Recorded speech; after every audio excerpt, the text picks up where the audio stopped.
नमस्कार मित्रों, Naresh IAS academy digital platform पर आपका स्वागत है।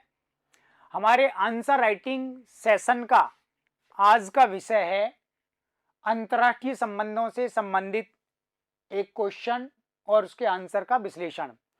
ये आंसर किसी स्टूडेंट ने हमारे लिए लिख करके भेजा है। हिंदी और इंग्लिश दोनों माध्यम में क्वेश्चन और उनके आंसर का अलग अलग विश्लेषण किया जा रहा है, तो जैसा भी आपका मीडियम है उसके अकॉर्डिंग आप इसको ज्वाइन कर सकते हैं।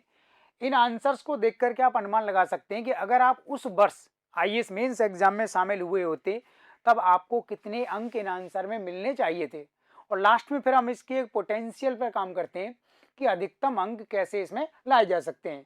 तो आंसर कैसे लिखा जाता है, टाइम मैनेजमेंट का क्या तरीका है, ये मैं सब पहले आपको बता चुका हूँ। तो आईएएस में जीएस पेपर 1 में आंसर राइटिंग सेशन का एक बहुत बड़ा पार्ट हम पूरा कर चुके हैं, तो देन आप वहाँ से उसको सुनेंगे और देखेंगे और अपना मूल्यांकन करेंगे, स्वयं मूल्यांकन। ये जीएस पेपर 2 पर काम किया जा रहा है। तो देखिए, ये जो क्वेश्चन है वर्ष 2021 के आईएएस मेंस एग्जाम में पूछा गया है और इस क्वेश्चन का आंसर आपको 150 शब्द में लिखना है। इसके लिए अधिकतम अंक 10 हैं। 150 शब्द का अर्थ है कि आपको 6 मिनट में इसका आंसर लिखना होगा। जो भी छात्र, कई छात्र ने कांटेक्ट किया हुआ है कि कोचिंग क्लास हम नहीं कर सकते, हम बिजी हैं। कई लोगों ने लिखा है कि हम जॉब में हैं, तो देन बहुत मुश्किल है कि हम इस तरीके से आपसे पर्सनली नहीं पढ़ सकते। तो मैं उनको एडवाइस देना चाहूँगा, जीएस पेपर 1 और जीएस पेपर 2 पूरा मैं डिस्कस कर चुका हूँ यूट्यूब चैनल पर यूपीएससी के सिलेबस के अकॉर्डिंग प्रत्येक टॉपिक को।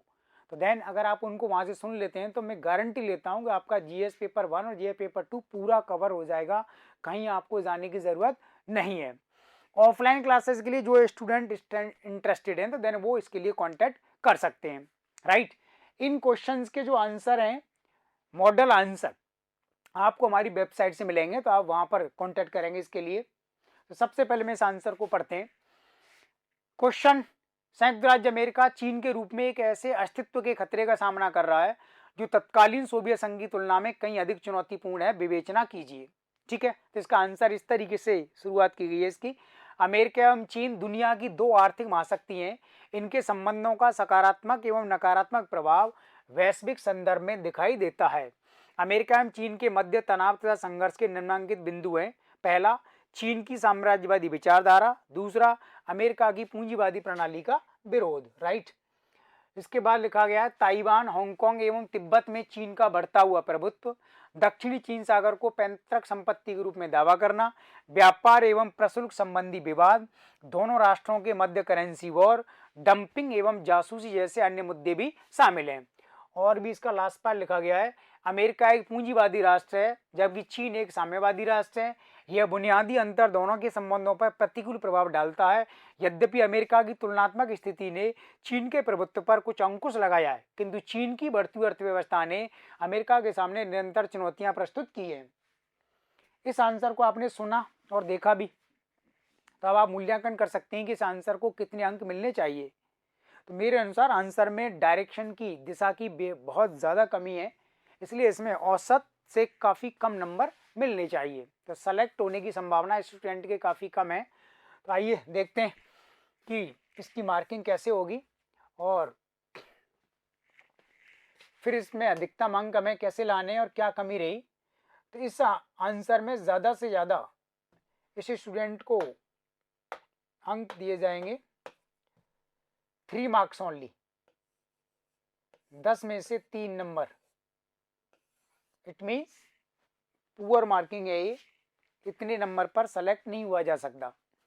क्या कमी है देखिए, जैसा कि मैं बार बार आपको बता रहा हूं, आपको कितने नंबर लेने हैं ये सिर्फ आप पर डिपेंड करता है कि आपने क्वेश्चन को कैसे पढ़ा और उसको कैसे समझा है। तो इस क्वेश्चन में जो डिमांड की गई है उसके अकॉर्डिंग आप आंसर नहीं लिख रहे। तो क्वेश्चन ये कह रहा है कि संयुक्त राज्य अमेरिका चीन के रूप में एक ऐसे अस्तित्व के खतरे का सामना कर रहा है।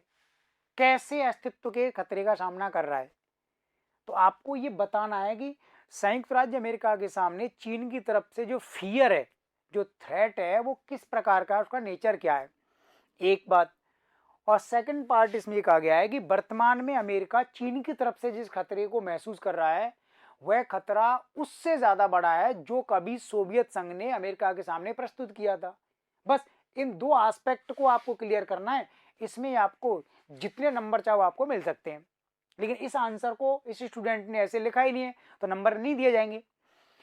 तो ये बात, इसका जो इंट्रोडक्शन है लिख सकते हो कि अमेरिका एवं चीन दुनिया की दो आर्थिक महाशक्ति हैं और इनके संबंधों का सकारात्मक नकारात्मक प्रभाव वैश्विक संदर्भ में दिखाई देता है। ये बात सही है। अगर इन दोनों देशों में कोई टेंशन बनता है तो गारंटी दुनिया की सभी अर्थव्यवस्थाएं प्रभावित होंगी, क्योंकि इन देशों की कंपनियां, इन देशों के आयात निर्यात पूरी दुनिया में फैले हुए हैं। तो इंट्रोडक्शन तो इसका चल जाएगा। फिर आपको पैराग्राफ चेंज करके ये बात ऐसे नहीं लिखनी, ये बताना है कि संयुक्त राज्य अमेरिका के समक्ष चीन की तरफ से निम्नांकित खतरा प्रस्तुत किया जा रहा है। वो कह रहा है ना कि ऐसे अस्तित्व का खतरा का, तो किस प्रकार के खतरे का सामना अमेरिका को करना पड़ रहा है। तो आप लिखो, सबसे पहले लिखो आर्थिक खतरा या आर्थिक संकट। तो चीन की अर्थव्यवस्था दुनिया की दूसरी सबसे बड़ी अर्थव्यवस्था है और अमेरिका की अर्थव्यवस्था दुनिया की पहली अर्थव्यवस्था है, राइट। तो अब भविष्य में ये लग रहा है कि चीन जिस तेजी से आगे बढ़ रहा है वो कुछ ही सालों में अमेरिका की अर्थव्यवस्था को पीछे छोड़ देगा। तो देन अमेरिका के सामने जो खतरा उत्पन्न हुआ कि मैं दुनिया की सबसे पावरफुल इकोनॉमी हूँ, दुनिया पर राज करता हूँ, वो अस्तित्व अमेरिका का खतरे में पड़ सकता है अगर चीन उससे आगे निकल जाता है। तो इसी प्रकार से दूसरा बताओ आप, राजनीतिक या विचारधारात्मक खतरा या संकट। चीन ने अपनी साम्यवादी विचारधारा के साथ पूंजीवादी विचारधारा को जिस तरीके से मिक्स किया है, कॉम्प्रोमाइज किया, समझौता किया है, ये दुनिया में एक बेहतरीन प्रयोग है। क्योंकि आप जानते हो कि साम्यवादी विचारधारा पूंजीवादी विचारधारा का हमेशा विरोध करती है, लेकिन चीन साम्यवादी देश होते हुए भी उसने दुनिया के सभी पूंजीपतियों को अपने यहाँ इन्वाइट किया हुआ है और दुनिया का सबसे ज्यादा विदेशी निवेश चीन में ज्यादा है और अमेरिका में विदेशी निवेश घट रहा है। तो इसलिए अमेरिका को अपने अस्तित्व पर खतरा महसूस हो रहा है कि अगर ये लंबे समय तक ट्रेंड बना रहा तो निश्चित रूप से साम्यवादी देश होते हुए भी ये पूंजीवादी अर्थव्यवस्था में बहुत तेजी से आगे बढ़ सकता है। तो ये एक बहुत बेहतरीन प्रयोग हो गया कि विचारधारा के रूप में तो आप साम्यवादी हो, लेकिन आर्थिक क्षेत्र में यानी इकोनॉमिक फ्रंट पर आपने कॉम्प्रोमाइज किया है और जानबूझ करके आपने कैपिटलिस्ट इकोनॉमी को प्रमोट किया है। तीसरा खतरा आप बताओ कि साम्राज्यवादिता, साम्राज्यवादी सोच का खतरा। यानी चीन न केवल तिब्बत, हांगकांग, ताइवान पर अपने पूरे प्रभुत्व को स्थापित कर रहा है, इसके अलावा वह समुद्री क्षेत्र जैसे दक्षिणी चीन सागर में अपना प्रभाव स्थापित कर चुका है और जापान के साथ कुछ द्वीपों को लेकर के विवाद है और बलपूर्वक उन द्वीपों पर अपना प्रभुत्व बनाने का प्रयास कर रहा है। कोरिया यानी दक्षिण कोरिया के मामले में भी चीन का हस्तक्षेप काफी बना हुआ है और भारत के साथ उसका बढ़ता हुआ टेंसफुल इसी दिशा में है। यानी चीन एशिया महाद्वीप में अपने आप को सबसे पावरफुल राष्ट्र के रूप में वैधानिक रूप से घोषित करना चाहता है। तो ये अमेरिका के लिए बड़ी चिंताजनक स्थिति है कि अमेरिका दक्षिणी चीन सागर में अब चीन का सामना नहीं कर सकता, क्योंकि चीन ने अपना जिस तरीके से नौसैनिक बेस बनाया हुआ है, जिस तरीके से घेराबंदी की है, उसमें अब अमेरिका की एंट्री भी बहुत ज़्यादा मुश्किल हो रही है। तो अमेरिका तो ये मान करके चलता है कि मैं एक ध्रुवीय राष्ट्र हूँ, दुनिया में कोई मेरा सामना नहीं कर सकता, लेकिन चाइना ने अमेरिका की एंट्री को कई जगह पर बैन कर दिया है, सीज कर दिया है। अमेरिका के होते हुए भी ताइवान के मामले में, हांगकांग के मामले में, तिब्बत के मामले में चीन ने वो सब कुछ किया है जो वो चाहता था, राइट। तो एक ये ऐसा खतरा बना हुआ है। चौथा बताएंगे आप, व्यापार संबंधी खतरा। यानी चीन की बढ़ती हुई अर्थव्यवस्था ने दुनिया में अपने निर्यात को बहुत ज्यादा बढ़ाया है और अमेरिका के साथ जो उसको आयात और निर्यात है चाइना के ज्यादा फेवर में, अमेरिका को नुकसान हो रहा है और चीन ने कई बार अपनी मुद्रा का अवमूल्यन किया जिससे उसका निर्यात बढ़ सके और दोनों देशों की मुद्राओं के बीच में युद्ध हुआ है जिसे करेंसी वॉर कहा जाता है। तो ये तो आपको पहले वाले पैराग्राफ में बताना है कि अमेरिका के समक्ष चीन की तरफ से इस प्रकार का संकट या खतरा प्रस्तुत किया जा रहा है, इस तरीके से लिखो। फिर आप पैराग्राफ चेंज करके बताओ कि अमेरिका के समक्ष चीन के द्वारा प्रस्तुत यह अस्तित्व संबंधी खतरा तत्कालीन सोवियत संघ की तुलना में काफी अधिक है, क्योंकि अब लिखो इसको, तो थोड़ा सोवियत संघ के बारे में जानकारी दे दो कि सोवियत संघ का समय 1945 से 1991 1991 तक है। 1945 में सोवियत संघ का निर्माण आरंभ हुआ और 1991 में 1991 में सोवियत संघ का विघटन हो जाता है और इस अवधि में अमेरिका और सोवियत संघ के बीच में लंबे समय तक शीत युद्ध रहा और शीत युद्ध के समय सोवियत संघ ने अमेरिका की पूंजीवादी विचारधारा के खिलाफ मजबूती से अपना विरोध प्रस्तुत किया और चुनौती प्रस्तुत की, यद्यपि अमेरिका उसको जीत गया।